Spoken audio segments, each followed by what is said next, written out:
ڕووداوەکانی ئەم دواییە هەولێر و هێرشەکەی سەر باڵەخانەی پارێزگای هەولێر جارێکی تر گرژی خستەوە نێوان پارتی دیموکراتی کوردستان و کۆمەڵی ئیسلامی. ئەم گرژیانە شکاردانەوەی توندیە و دوو حیزبەی بەدوای خۆی داهێنا و کۆمەڵی ئیسلامی کوردستانیش ڕای دەگەێنێت کێشە و ناکۆچیان لەگەڵ هیچ حیزبێک نییە و تەنها لەگەڵ دەستگا ئەمنیەکان نەبێت.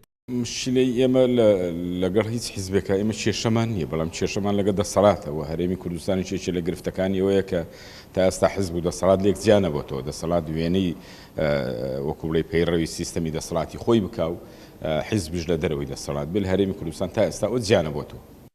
یەکەم جار نیە نێوانی پارتی دیموکراتی کوردستان و کۆمەڵی ئیسلامی بە گرژی تێپەڕ دەبێتن و بەردەوامە و دوو حیزبەش یەکتری تۆمەتبار دەکەن بەوەی کاریگەریان لەسەر ئارامی و ئاسایش هێرێم هەیە.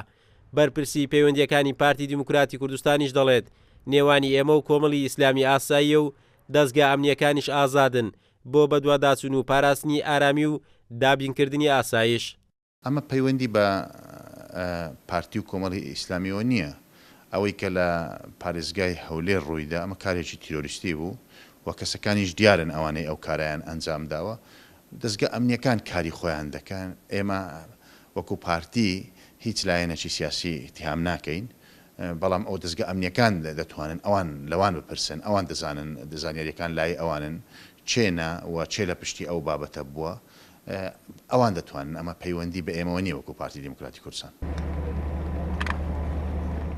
دەستگا ئەمنیەکانی هەولێر پاش هێرشەکەی سەر باڵەخانەی پارێزگای هەولێر ژمارەیە کادری پێشکەوتوی کۆمەڵی ئیسلامی کوردستانیان تۆمەتبار کرد کە هەوڵی تێکدانی ئارامیان داوە.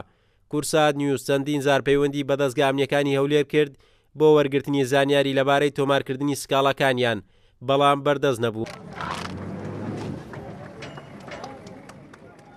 ئێستا دەستگا ئەمنیەکانی هەولێر سکاڵیان لە دژی ژمارەیە کادری پێشکەوتوی کۆمەڵی ئیسلامی تۆمار کردووە و لە بەرامبەردا کۆمەڵی ئیسلامی سکاڵای لە دژی هێز ئەمنیەکانی هەولێر تۆمار کردووە. تۆمارکردنی سکاڵاش لە نێوان ئەو دوولایانە کاریگەری لەسەر خراپتربوونی پەیوەندیەکانی نێوان پارتی دیموکراتی کوردستان و کۆمەڵی ئیسلامی کوردستان دروست کردووە. قارەمان جەوهەر، کورسات نیوز، هەولێر.